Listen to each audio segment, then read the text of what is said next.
After the Japanese invasion of China, the Chinese Communist Party began working on strengthening their influence in the rural areas of China, gaining support from the peasant population. Throughout the war, popular support for the communists increased.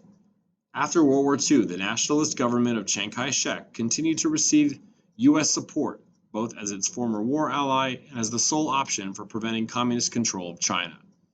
The Soviet Union, meanwhile, occupied Manchuria and only pulled out when the Chinese Communist forces were in place. By 1946, China was involved in a full-scale civil war. Years of corruption and mismanagement had eroded popular support for the nationalist government. In October of 1949, after a string of military victories, Mao Zedong proclaimed the establishment of the People's Republic of China.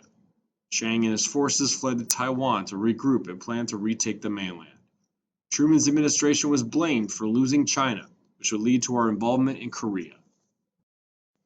The domino theory was a Cold War policy that suggested a communist government in one nation would quickly lead to communist takeovers in neighboring states, each falling like a perfectly aligned row of dominoes. This fear led to the U.S. involvement in several conflicts in Asia, starting with Korea and later Vietnam. This theory never panned out, as the fall of countries like China and North Korea to communism had no effect on neighboring countries to the extent that we thought it might. After World War II, the Soviet Army occupied the northern half of the Korean Peninsula, a Japanese territory since 1910. They set up a provisional communist government in 1946, nationalizing key industries and reorganizing the economy. The U.S. set up a democratic government in 1948 in the South, holding a general election and establishing the Republic of Korea. On June 25, 1950, the Korean War began when 75,000 soldiers from the North Korean People's Army poured across the 38th parallel, the boundary between the Soviet-backed North and the pro-Western South Korea. This was the first military action of the Cold War fought by the U.S. to contain the spread of communism. By July, American-led UN troops had entered the war on South Korea's behalf. They landed at Incheon and Pusan in September of 1950. UN troops were able to push the North Koreans out of South Korea. They continued to push north until Chinese forces launched a counterattack that pushed them back into South Korea. After some back and forth across the 38th parallel, the fighting stalled and casualties mounted, leading to a stalemate.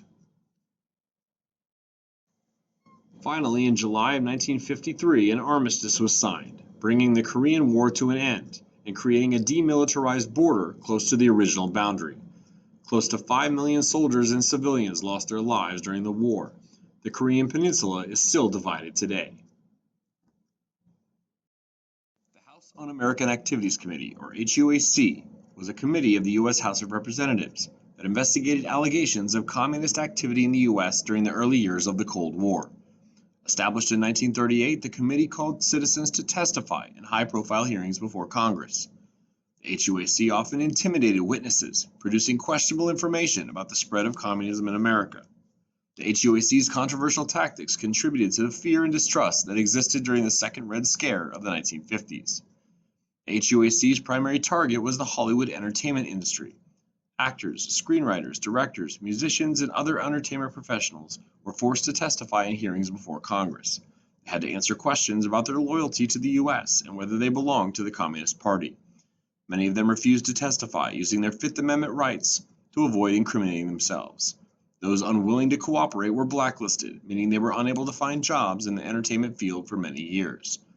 In late September 1947, the HUAC called 79 individuals to come testify based on a claim that they had connections to the Communist Party. Only 10 appeared before the committee. They became known as the Hollywood 10. They were very combative, resisting the authority of the HUAC, yelling at committee members and acting unruly. They were held in contempt and fined $1,000 each, as well as serving 6 months to a year in jail for their behavior in the hearings. Alger Hiss was a prominent official in the State Department who assisted FDR at the Yalta Conference during World War II. Whittaker Chambers, a confessed communist, accused Alger Hiss of giving him secret documents. Hiss denied the allegations, but with the help of Richard Nixon, was convicted of perjury and sent to prison. When the Soviets tested their first atomic bomb in 1949, many Americans were convinced that spies had helped them steal the technology from the U.S. Klaus Fuchs, A British scientist who worked on the Manhattan Project admitted to giving A-bomb secrets to the Russians.